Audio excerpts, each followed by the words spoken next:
Good evening, everyone. Welcome to Hadar's annual Dr. Eddie Scharfman Memorial Lecture. My name is Morty Labaton, and I am Hadar's Director of Programs. We're so glad to learn with you this evening on the topic of words that make or break our world. A few quick announcements before we get started. We're going to leave the chat open for people to engage with the material and each other. Please feel free to share questions, insights, ideas that strike you, but also keep in mind that Rev Aviva will likely not be able to follow them in real time. I also want to give all of you permission to completely ignore the chat box if it doesn't enhance your learning experience. I sometimes find it's helpful to leave the chat box open, but put it in a corner of your screen and put the zoom on top of it so that it's not popping up every time another chat comes in. So please feel free to use it or ignore it as you will. In the spirit of tonight's topic, I also want to ask you to be aware and intentional with the words you are using in the chat. Remember each person's dignity and always give the benefit of the doubt. We do have closed captioning available for tonight's lecture. You can toggle subtitles on or off at the bottom of your screen by clicking More, usually, and then Show or Hide Subtitles. We are especially honored to host this lecture in memory of Dr. Eddie Scharfman, who so valued Torah and learning that we could take into our lives. We are grateful to the Scharfman family for their support in making this lecture possible. I'm going to ask a member of the Scharfman family, Brian, to say a few words about Dr. Scharfman, and then we'll jump right into the learning. Brian? Can you hear me? Yep. Thank you very much. My name is Brian Scharfman. As you can see, I'm highlighted probably on your screen. I just want to, first of all, thank everybody for coming. My father, Dr. Eddie Scharfman, and my sister, Emily Scharfman. A lot of you don't know who I am, but you know my sister, Emily, and my mother, Rochelle Chaikin. We have been hosting and sponsoring this lecture for 8-9 years now, I'd say. And this past December was the 14th anniversary of my father's passing, which makes me think of two things. Number one, that life is short. And number two is that life also passed you very quickly. And, a lot of you on this chat may know my father. A lot of you don't, but you're familiar with, my family members and this community, and you get to come here every year and learn from these lectures in honor of my father's memory and legacy. And for those of you who don't know my father was a psychiatrist, and he dedicated his life to helping people in mental illness. And why I bring this up is because he used to always say that mental illness was a real thing, and just because you don't have a bandage on or you have surgery or you're bleeding, that doesn't mean that you're not sick and you're not in pain. Everyone has their demons, and the reason why I bring this up is because tonight's topic of the power of your words is very important. And a lot of us don't really understand the power of the words that we use and the power that it possesses. So when you think about this lecture moving forward and you want to internalize my father's memory and his dedication to helping people, you never know what words you can say to a colleague that might change their day, or before you're quick to attack or criticize a loved one or a friend, that maybe you take a step back, and opposed to talking at them, how about having a conversation and speaking to them?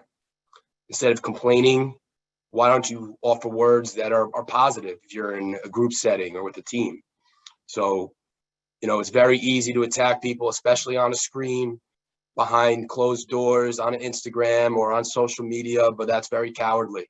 So you really have to think about what your words mean and how they might change people's lives and the smallest things that you could say to someone. So without further ado, well, thank you all for being here. We'll pass it off to Aviva and roll tide. Thank you so much. It's such an honor to be here, and in so many ways, I feel like anything that I have to say is just an addendum on those already beautiful words and moving words. So thank you for inviting me to have the honor of giving this talk this year to engage in this learning. It's so wonderful to see so many of your faces, and I look forward to our learning together. And that will begin now. I wanted to start by saying it feels a little bit ironic to spend an hour talking about the power of words. I was considering drawing from the playbook of the modernist pianist John Cage, And I just want to share a brief excerpt of a first movement of one of his pieces that is called 433. So listen in, listen closely, and we'll start with this.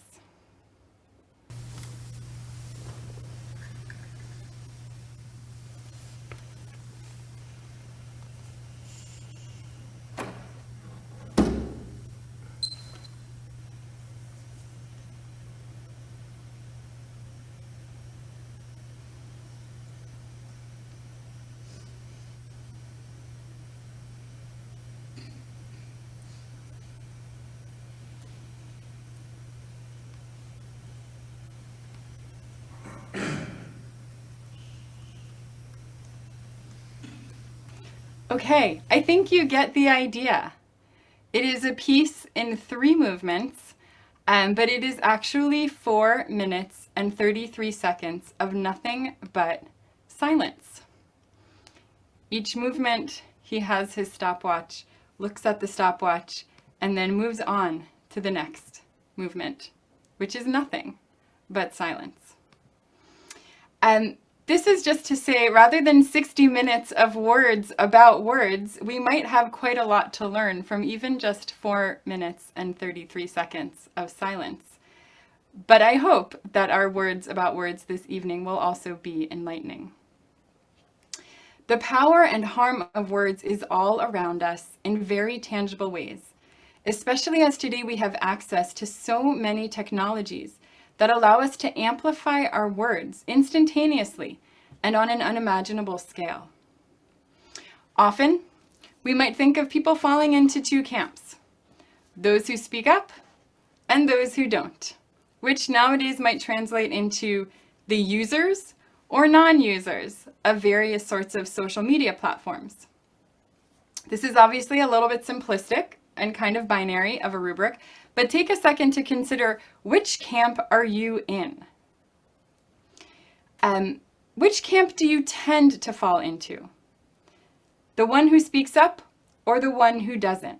The one who joins the fray, whether posting or commenting in social media, or the more old-fashioned version of just participating in a discussion around a table? Put your hand up if you would like to identify your real hand or your Zoom hand as somebody who is one who speaks up, a user of social media. That's a real invitation. Don't be shy. Great. And as you put your hand up, you can think about, what is it that invites you, that motivates you to engage in discussion and in social media? Okay, you can put your hands down. Now raise your hand if you tend to sit back, to opt out of the whizzing world of words around us, whether because it's overwhelming, because it can seem like the possible harm outweighs the possible benefit, or whether it just feels like keeping quiet is the smarter way to go. Hands up for if you identify more as someone who's unlikely to speak up, or perhaps a non-user opting out of various kinds of social media. What is it that makes you not want to engage? Now, the truth is, you can feel free to put your hands down, though. Feel free to keep them up high if you'd like. The truth is, this is perhaps a little bit too simplistic, and most of our discussion this evening is not going to be about whether to speak, but how to speak. But all of that has to be rooted in a real control that we have, a real discipline about how we speak. And I want to share personally, I happen to be one of those people, I don't know how many there are in the world, who grew up with parents who didn't really yell. They didn't really yell at me. Whether or not I ever deserved to be yelled at, which I'm quite sure sometimes I did, this upbringing ingrained in me what it means to exercise incredible discipline and control over the tool of speech, how we use our words. It is so powerful. Death and life are in the hands of the tongue. Mavet v'chaim biyad lashon, says the book of Proverbs. And we can only deploy this tool of speech effectively when we are in control of how we speak. But being disciplined, being in control of how we speak, is not only, and maybe even not primarily, about whether or not to speak. It is not fundamentally about how good we are at muzzling ourselves, muzzling our mouths, a phrase we will actually see in one of the sources that we look at tonight. Silence, muzzling our mouths, might be deeply enlightening, comforting, or feel safer sometimes, but it isn't always a real option. So rather than whether to speak, the question becomes how. How do we speak? And what I want to suggest this evening is that we have to be almost maniacally focused, like a maniac, focused on using our words to amplify life, not harm or destruction, to build rather than destroy relationships, to heal harm done rather than cause harm. It takes a constant focus to do that. And having this kind of constant focus requires deliberate intention, sustained attention to our words, and a large dose of humility. So I want to thank my parents this evening for modeling this so lovingly. And I think it can sound exhausting to have that much discipline about the way that we speak, but ultimately it can be and must be deeply joyful and rejuvenating. So it's not about do we speak or do we shut down and hold back? It's about how we speak in a way that is so focused on building relationship, building life, that we find joy in our tool of speech rather than being scared of it. As we'll see in our first source that we'll look at, our entire existence depends on our ability to be focused on speech as creating and building. As we focus on how to speak this evening, I'm not going to lead us through the many rich sources, and there are many rich sources, some of which we have a crew of college students who was engaged in learning all day today on a virtual Yomiyun. We have sources that are explicitly about the ethics of speech throughout all sorts of genres of Jewish texts. But instead, I want to focus on something that feels more fundamental, a more fundamental issue. How do we inhabit an authentic posture of knowing the power of our words each and every time we speak? It's kind of daunting, and it's very deeply embedded within us. So we're going to turn to Kabbalistic sources and Hasidic sources that move us away from the kind of analytical, evaluative mode, not just judging whether any particular speech act is appropriate or inappropriate in a given context, but sources that require us to go deeply within ourselves and our sense of relationship to others and the world around us. How can we internalize teachings of our Torah that pave the way towards the steadfastness and emotional stamina to make the kinds of choices that we have to make every moment that we open our mouths to speak, the very high stakes choices that we have to contend with every moment we open our mouths to speak? It actually requires a whole lot of stamina to be in that posture. But instead of making us wary and reticent of speech, where the other end of the pendulum is shutting down, how can our awareness of this power of our words become an effusive source of energy that builds relationship with those around us? Okay, so with that, we're going to turn to our source sheet. We're going to start with Sefer Yetzirah. It's an early Kabbalistic work, literally the Book of Formation. We're not entirely sure what year it was written. It's quite cryptic. I'm not going to pretend to fully understand it in any way. I invite you to download the source sheet. You can, I think it's getting shared in the chat, or you can follow along and listen. We'll do a little bit of screen share to see it as well. I'll just share any semblance of understanding that I have of this work comes from coursework with a professor, Elliot Wolfson, when I was pursuing my doctorate at New York University. And I'm incredibly grateful to him as a teacher. I actually found him a model in the classroom of having this focus of turning every speech act in that classroom, every question or comment anybody made, he took as an opportunity to create something, to create insight in the classroom. It was like he saw his job as a teacher to make our words generative, to make our words create something, whether or not they were particularly insightful on their own. Seeing what kind of real question might reside somewhere in our raw and often very clumsy thoughts and questions that could illuminate the text we were studying for everyone to see. And I mentioned this teaching practice of his, not only because I learned so much of it and that I learned so much from it, but because it was such a demonstration of our topic this evening, how to adopt a posture and mindset of deciding to make speech acts generative, whether our own or others. It's a choice that we can make. No matter how the speech act was intended, we can decide to turn it into something generative, which involves totally abandoning our ego in that moment and really being singularly focused on a mutually beneficial outcome. Okay, so just to share that and to thank Professor Wolfson for his teaching. Sefer Yetzirah, this book of formation, or chapter 2 here, posits that our existence is rooted in the letters of the Aleph Bet, the building blocks of all speech acts and of the entirety of our physical world. This may sound wacky and fantastical, but the idea is that in some very tangible and not just metaphorical way, words actually create our world. So I'll read a little bit of this, and this is in source number 2. 22 otiyot yesod. The foundations are the 22 letters.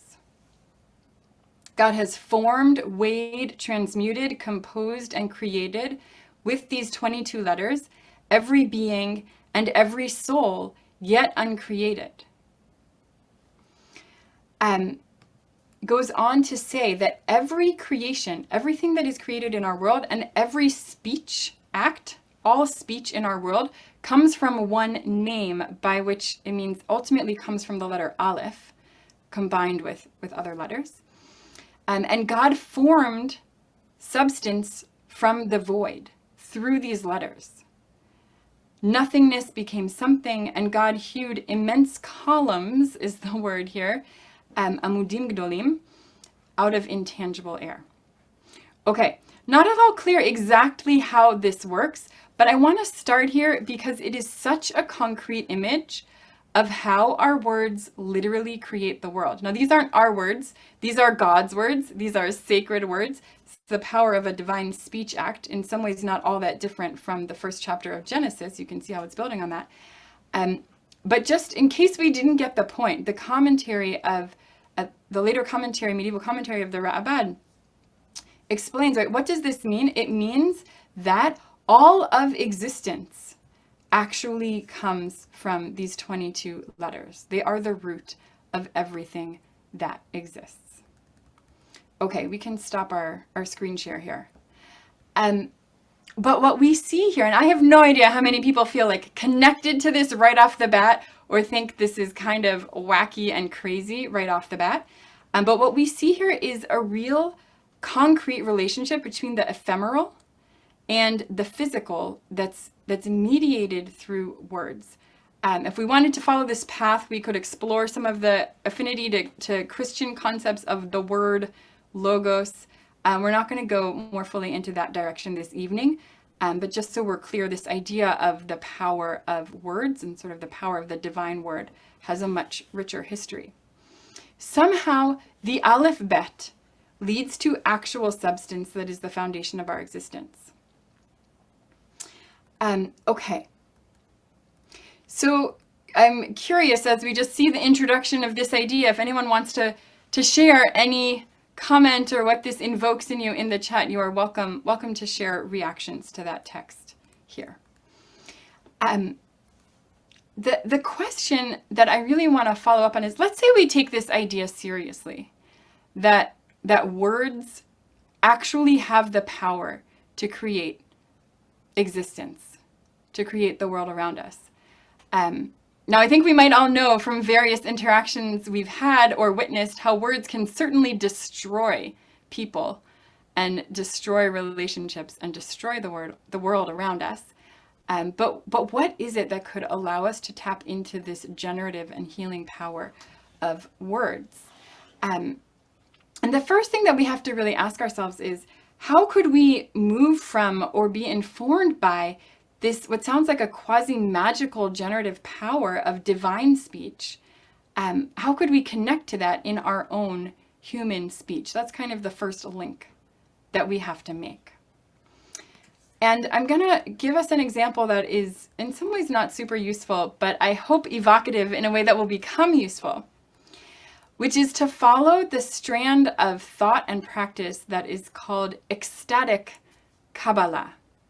Okay, and this is maybe a little bit less known about than what is called contemplative or theosophic kabbalah. If you think of the kabbalah of the Sfirot, that has certainly gotten a little bit more attention in recent years, whether in depth or not so much depth in kind of neo-Kabbalistic form.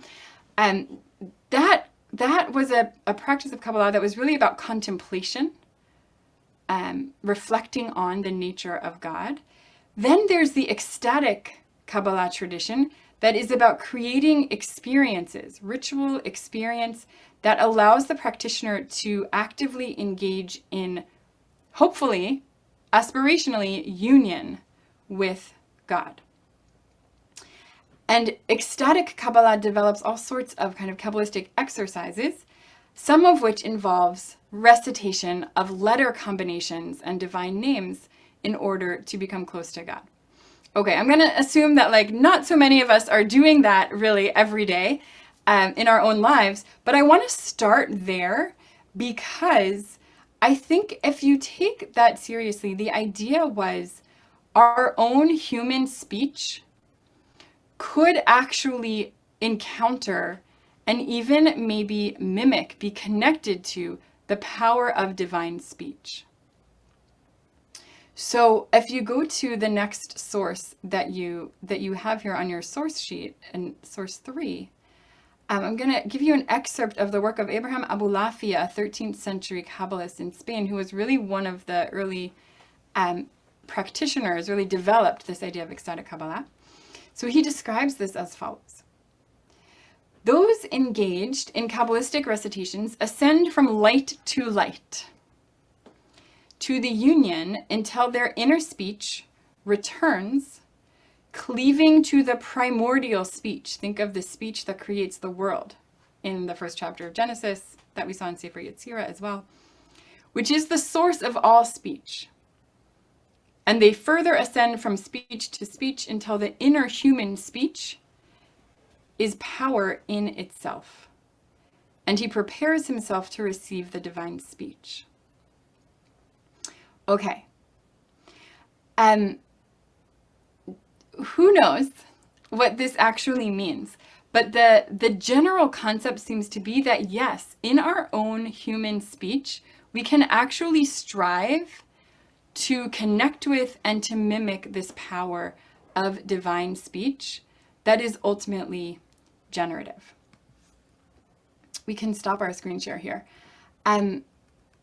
So I want to share that in some ways I'm kind of like, okay, that sounds great, but what in the world is it talking about? It's clearly a way of tapping into this power of speech that involves kind of escaping from our world. It's like an escapist route to tap into this power of speech. And the question that I have is, well, can this extremely concrete and deep and powerful imagery, can we somehow latch on to that and the power that it represents, but translate it into something that feels like more relatable and more a part of our day-to-day lives and the kinds of speech acts that we do?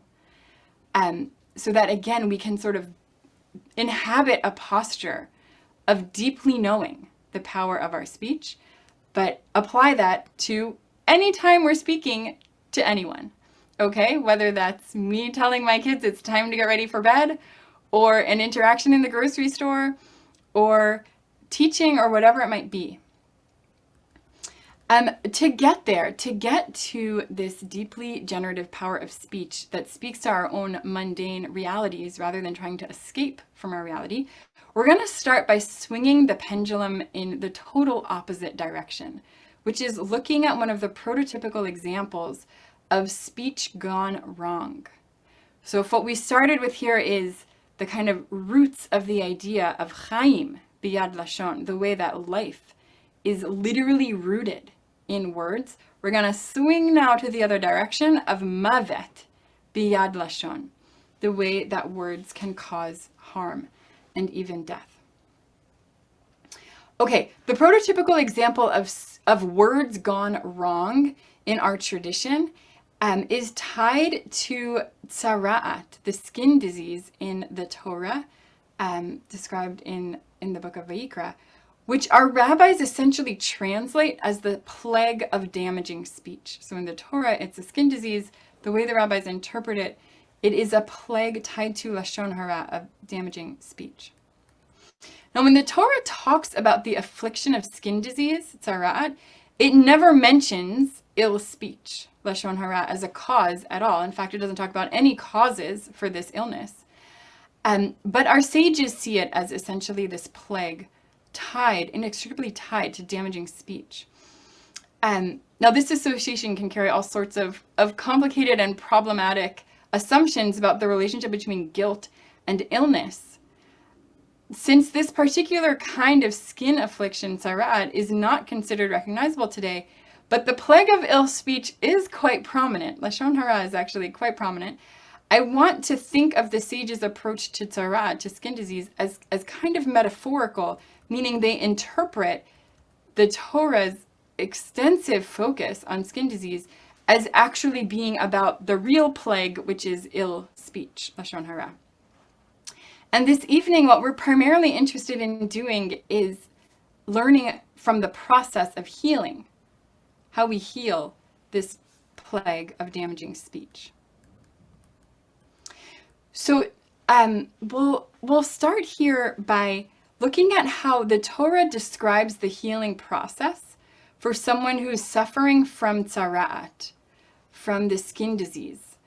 The ritual involves bringing 2 birds as part of the healing process. You can see this in source 4. And the commentary Rashi explains that this is kind of a tit for tat, midah keneged midah. See this in source 5. It says, since the skin affliction comes due to lashon hara, ill speech, which is a matter of chattering speech, therefore one needs birds for purification who constantly chatter in a chirping voice. Okay, this is Rashi based on the Talmud. I think the message is clear. The point is you bring the birds because you don't want to be like those birds. They chatter all the time. You don't want to chatter all the time. They're a reminder of what not to do. What does that mean? It means that essentially the message here is speech itself is the problem. The point seems to be that speaking, doing what birds do, which is speak, chatter, that will inevitably lead to damaging speech, and that's the lesson that needs to be internalized. Okay, can stop our share here. Now that might seem kind of obvious, but I just want to follow through what happens when we think that the antidote to lashon hara, to damaging speech, is actually to shut up, not to be like those birds at all, that the problem is speech itself. What happens when you follow that path? So I want to give you one example of what happens when you follow this path. It's one of the more extreme examples, right? You might think the best antidote to make sure that you don't use your speech to cause harm is to just not speak, essentially to muzzle our mouths. There's a strand in Musar literature, a sort of personal ethical discipline, that focuses essentially on this kind of approach. And I brought you one kind of extreme example of it from an ethical letter, sort of an ethical will, of the 18th century scholar, the Vilna Gaon, as he's writing to his children about how to raise their children. So we're in section 3, source 6 here. He emphasizes how important it is to be careful about how we speak all the time. And hence, he says, you should read this letter regularly, including right before sitting down to a Shabbat meal, where gossip was bound to proliferate. It's kind of amazing. He says this explicitly. One might imagine, if you follow his logic, reading this letter every time you open your Facebook tab. Okay? Any setting where you know it's like prone to lead to talking about other people, read this letter. In one formulation, he suggests our power of speech is kind of animalistic, and we must treat ourselves like animals and muzzle our mouths, right? I'm going to quote for you a little bit here. Every moment that a person muzzles their mouth, they merit the hidden light that no angel or creature can imagine. Kol rega v'rega she'adam chosem piv. Zocha bishvilo le'or haganuz, right? Chosem piv literally means to muzzle our mouths. The Torah talks about that word when it talks about the prohibition of muzzling your ox. So it's a fairly negative view of speech that I think flows from this idea of you bring the birds as a sacrifice to teach you that the antidote is just don't chatter, don't speak at all. And I think it's sort of extreme, but there might be times where we actually need this message and even this language and tone to be able to take control of our words and our speech. So think of a time where you wish you had closed your mouth, or your proverbial mouth in the form of Facebook or WhatsApp or whatever it might be, rather than opened it. Or an instance when you wish someone else had the foresight to muzzle their mouth. Sometimes this extreme response might actually be helpful to hear. But the discipline he advises feels like it's a little bit too much. And the concerns about speech gone wrong are so strong in this letter that at the end he advises isolation, including and maybe especially not going to shul. Shabbat and holidays are the worst. He goes so far as to advise that you should not pray at all on Shabbat and holidays so that you avoid the damaging speech that you'll necessarily get drawn into in the social scene of shul. I'll quote a little bit of this. The main protection is through isolation, that one not go out, God forbid, from your house to the outside. Even in synagogue, you should spend very little time and leave. It's better to pray at home, for in the synagogue, it's impossible to be spared from jealousy, to hear frivolous things, and lashon hara. All the more so on Shabbat and holidays when people gather to speak, better not to pray at all. Yoter tov shelo titpalel klal.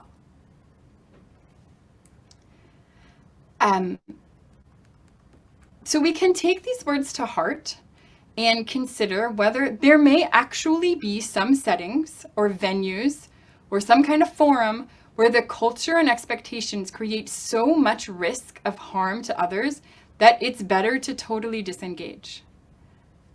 That might be a reality, and it's a reality that's worth considering.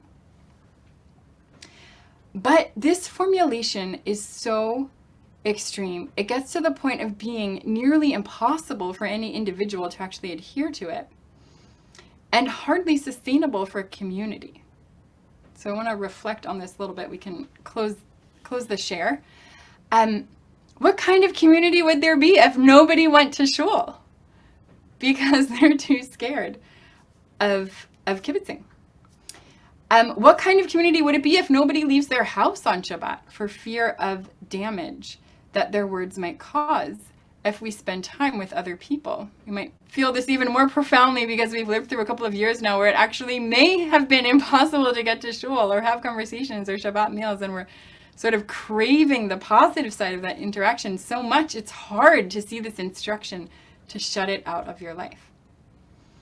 So this turn towards muzzling our mouths and towards silence might be somewhat appealing in its straightforwardness, but it's not anything to build a world from, and probably not even something to build a life from. I'll add, just as a short personal aside, and also thinking of Dr. Eddie Scharfman as a psychiatrist, my own hesitance about this muzzling our mouths approach is also partly due to what I have experienced as a parent of a child on the autistic spectrum who's 7 years old but is not fully verbal. Yes, there is definitely some joy and even comfort in jumping out of the verbal fray and the tit for tat and appreciating life's simple nonverbal pleasures. But I have no idea if I will ever feel like I know my child, or if he will feel like he fully knows anyone else, or even himself, because he just doesn't do the kind of co-creation that happens through the world of speech. So I hope that this exercise of swinging the pendulum to looking at the prototype of words gone wrong, a possible antidote of, well, just stop talking, as maybe sometimes helpful, but not really fully helpful in helping us to arrive at what it would mean to embody the power of the tongue that is the life-giving power of the tongue, chaim, biyad lashon. How do we embrace and even celebrate the generative power of speech in our own very real and messy world, not jumping into the escapist route of our ecstatic kabbalists, being in our own world, even as we know how damaging speech can be?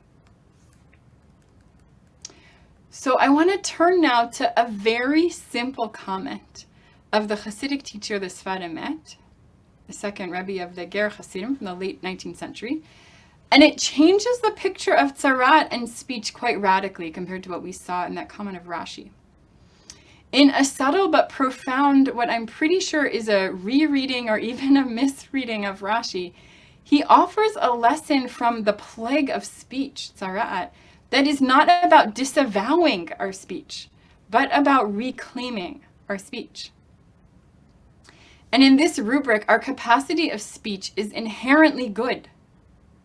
He describes us having words of Torah in our innermost beings. That's our true selves. And the point of tzarat is not that we should come to shut our mouths, but rather to find our way back to opening our mouths in a way that is true to our innermost selves and not occluded by various other motivations or ulterior motives. So we'll turn to this source. It's source number 7. Okay, he says this is the Torah of the leper, Torah Mitzorah. And then he quotes a verse from Isaiah, the creator of the fruit of the lips, Borei Niv Svatayim. He says, Torah is found within the soul of every Jew, but through sins and uttering lashon hara, ill speech from our mouths, the inner essence that we have inside us is closed off. Now, if you jump to the bottom here, he says, that's why there is a commandment to take 2 birds that chatter, as Rashi writes, in order to show that a person needs to find anew the instrument of vocalization and speech. Now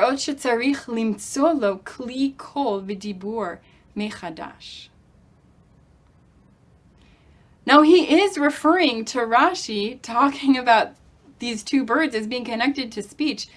But like we saw before, it seemed like Rashi's point was they represent what you did wrong. You chattered. That was bad. Don't be like those birds. And instead, the Sfat Emet says, no. We want to be like those birds.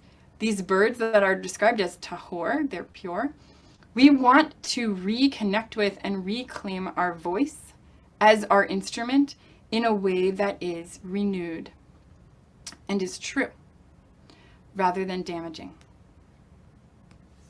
So that's what's going to set us into a different direction, where we're going to look for the antidote for this plague of speech and words gone wrong, that is not about being scared of our speech or shutting down, but is about reclaiming and rediscovering the power of our speech in a way that is authentic. Once we see this message, that tzarat, the plague of speech, is meant to open our mouths, not close our mouths, it affects the whole way that we approach the role of speech in responding to the plague of speech. Speech can become part of the healing process instead of something that we have to avoid. In fact, when we look closely at the Torah's lengthy discussion of tzara'at in Leviticus, when you probably wish there wasn't quite so many words about tzara'at, we find that the main role for speech is part of the process of addressing tzara'at. It's not brought in or mentioned as the culprit for what caused the plague in the first place. This role for healing speech is particularly prominent in a phrase that sticks out when the Torah is talking about the case of tzara'at, this affliction that affects one's house, rather than their skin, tzara'at habayit. And instead of the usual refrain where the afflicted person is brought to the Kohen, v'huval ha-Kohen, the Torah relates that the homeowner of this house with this affliction should come to the Kohen and tell the Kohen what they observed. The words are v'higid la-Kohen, should tell the Kohen. Okay, this is not super interesting necessarily. You just imagine somebody talking about something that looks like, I don't know, a moldy stain on their house. But when you pay attention to this, what we see here is that part of the process of addressing this problem is an imperative of narration, v'higid. And interpreters of this verse stress that it strengthens the authority of the Kohen. Even if a person thinks they know how to diagnose tzara'at, actually it's only within the power of the Kohen to make this determinative ruling that affects the status of the house. Right? They have to go to the Kohen because only the Kohen can say, this is definitively tzara'at. But this scene of narration holds a lot of significance for the dynamics of the kind of speech act that can heal. I'll turn back to our source sheet here for a second. We can scroll down on page 6 at the top. There we go. Okay, so we have Rashi saying, on the words of the verse, Kanega nerali babayit, something like a plague appeared to me in my house. Even if you're wise and you think you know with certainty what it is, that it's a plague, you don't actually have the power to make that determination. And you see in the next source, source 10, Bechor Shor, the determination can only come through the power of the Kohen. And finally, the last source I brought you here, right, there's an imperative, there's a mitzvah to go to the Kohen. You might think that the mitzvah only kicks in once the Kohen has diagnosed that this is tzara'at, and then you have to follow a whole procedure. Maybe that's where the mitzvah comes in. No, there's a mitzvah to go and tell the Kohen, to go and speak. And what I want to highlight here, we'll look at this partly through the lens of writing on narrative medicine in our contemporary moment. What I want to highlight here is there's a moment of relational narration, a speech act happening in the context of a relationship, where both parties, the homeowner and the Kohen, are aware of their own contingencies. The homeowner can relate to what they've observed, but they don't necessarily have the experience and expertise to interpret what it means. All they can say is kanega, something like this affliction. The Kohen has experience and expertise, but doesn't know the particulars that the homeowner has seen. The Kohen is listening to the story. And we can close our share. So to reflect on this, in this relational speech act between the homeowner and the Kohen, there's two individuals who are mutually invested in a shared outcome of diagnosing, addressing, and healing from a problem, a plague. And there's mutual awareness of their own contingencies and how they need each other to achieve this outcome. It's altogether different than an act of lashon hara, ill speech or damaging speech, where a person speaks from a posture of confidence, as if they know all about another person, unilaterally imparts what is actually a partial and skewed narrative to a third party in a way that ultimately becomes damaging rather than healing. It's kind of the mirror image. The problem of lashon hara is talking about someone not in their presence, robbing them of the capacity of self-expression and narration. It augments a problem by speaking to a third party rather than confronting a problem directly and constructively. So we see there that this act of v'higid lakohen, speaking to the Kohen, is really representing the sort of speech act that is an antidote to lashon hara, to the speech that was damaging. Okay, so again, these lengthy parshiot in the Torah about tzara'at, this plague of skin disease, which our rabbis see as the plague of ill speech, actually make no mention of lashon hara, ill speech. Instead, hint towards a different kind of speech that confronts rather than augments a problem. The act of narration that's described here comes at the intersection of confidence and humility. On the one hand, there's a sense of valuing one's own perspective, trusting that my own eye can identify something that has potential significance. On the other hand, it coincides with a sense of the limits of our own perspective. I saw something like this affliction, but I need to talk to somebody else to further understand and interpret what this means.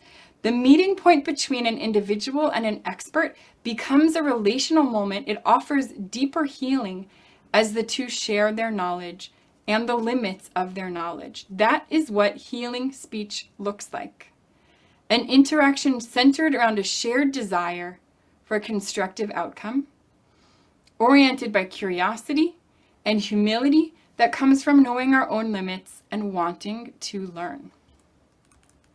This is in contrast to lashon hara, the plague of damaging speech, that represents a posture of certainty that shuts down the possibility for growth and healing. It can be so easy to fall into this kind of confidence that leads to the plague of damaging speech. What models do we have for the kind of speech that builds relationship, builds trust, and leads to life and healing? So I want to look at a very concrete example now, flowing from that language of narration, v'higid lakohen, and draw on some of the insights from the field of narrative medicine. This is an area of medicine that's been developed over the past few decades, sees a critical role for speech and narration as part of the relationship between a doctor and somebody who is ill, as a crucial part of the healing process. Now, I'm not pretending that we're all doctors. I'm sure some people are doctors, which is great. We're not all doctors, and can't subscribe exactly to the kinds of roles being described here, but the robustness and clarity of this example invites us to identify what kind of role can we play in our own lives, day in and day out, that might be uplifted by this way of thinking about what speech can accomplish.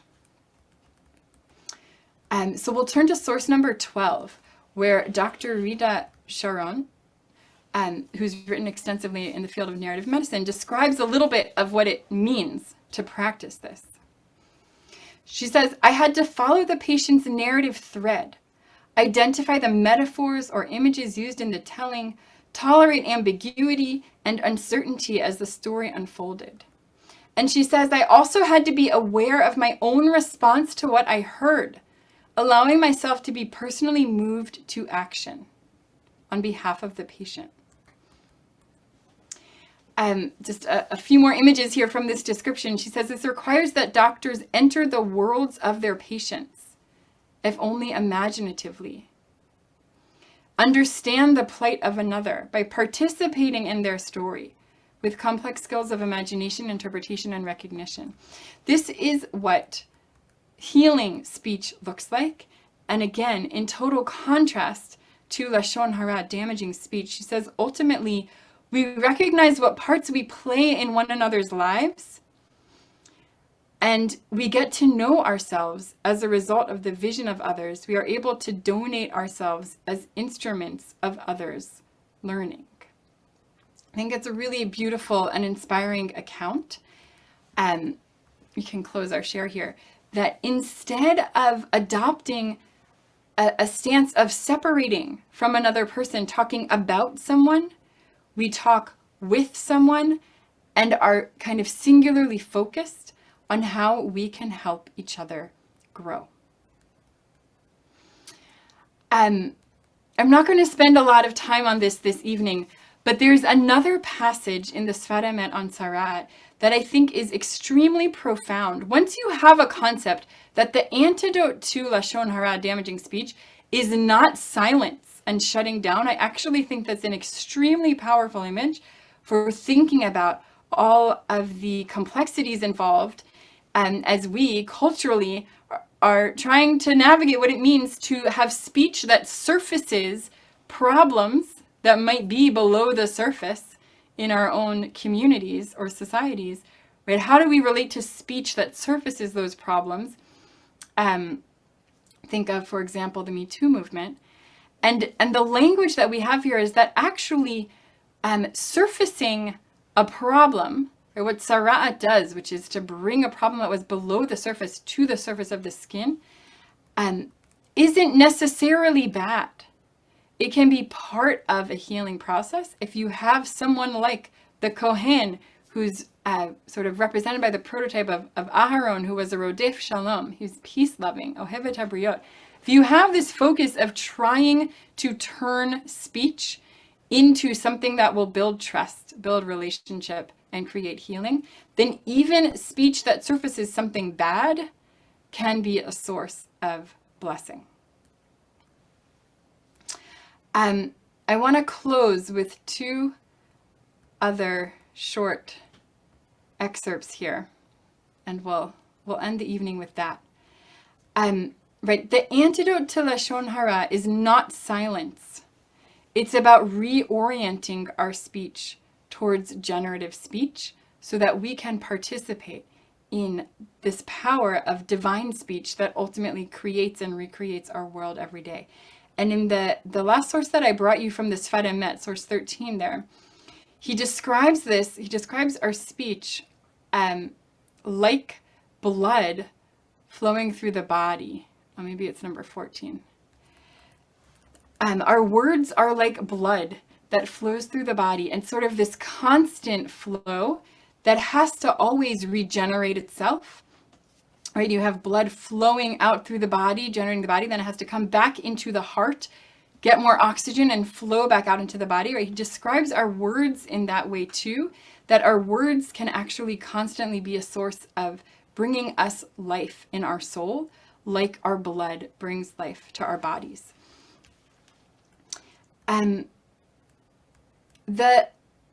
The last piece that I want to bring to us this evening is, right, sort of coming full circle. We started with a source from this Kabbalistic tradition that sees words as the basis of life. There are some descriptions in Kabbalistic sources that actually see the ink of the words as being like blood that courses through any living being. I'm seeing it in that tangible of a way.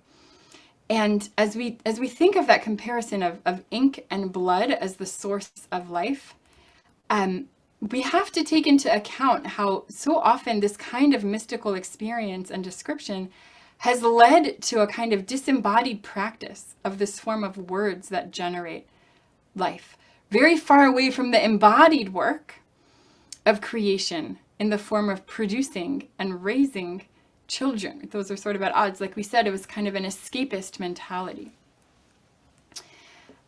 Often doing that embodied work of creation can make it impossible to have the time to do the work of creating with our words, as one famous Merrill Feld poem points to, the lost Torah of those who were so wrapped up in creation through their bodies that they didn't have the chance to create in words.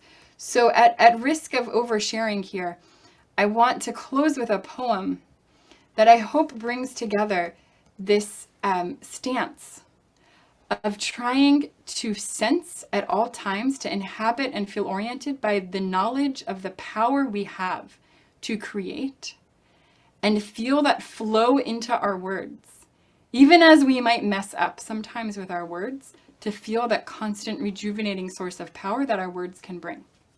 So I share this poem that I wrote a year after having a child, where so sort of taken up in the that shift in life experience and the strain and labor of all of that, that I spent a year not really writing anything creatively, though I was writing plenty of intellectual papers for my PhD. This is sort of the first poem that came after that experience. Blood, milk, ink. Can't not write anymore. After a year of so much body, blood, and milk, I crave ink, dark, bland-odored, controllable, with a bouquet of unpredictable. And I want to leave that image with us. Just like Abulafia describes our words that constantly flow like blood, sustaining the world around us. We can't really opt out of the flow of words coursing through ourselves and our world, just like we can't opt out of the world of the blood that courses through our bodies. And we won't always get it right. As much as we try, and we should try, to learn and adopt best practices around when and how to speak, we won't always get it right. But like the sheer willpower to survive that courses through our veins, and the sheer willpower we have for our children to survive and to thrive, even though we know we won't always get it right, I hope we can apply this same sheer willpower that our words do the work of nourishing the world around us.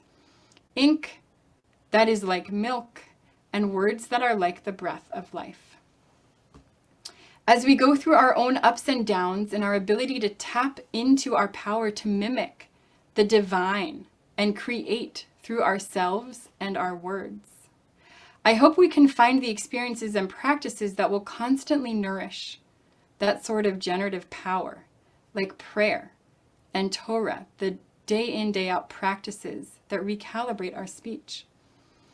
This requires regular and even constant work, but this work can become a rhythm of rejuvenation, like we saw in this Fadamet describing the blood that flows through our heart and is constantly renewed. The challenge, the blessing, and the responsibility I want to leave us with is that we sense the potential damage and generative possibility we hold every time we open our mouths, through our lips, through our pen, through our keyboard, and we adopt, again, an almost maniacal singular focus on forming words that build relationship and nourish worlds. Thank you so much for joining this evening. It was a pleasure to learn with all of you. Have a good evening.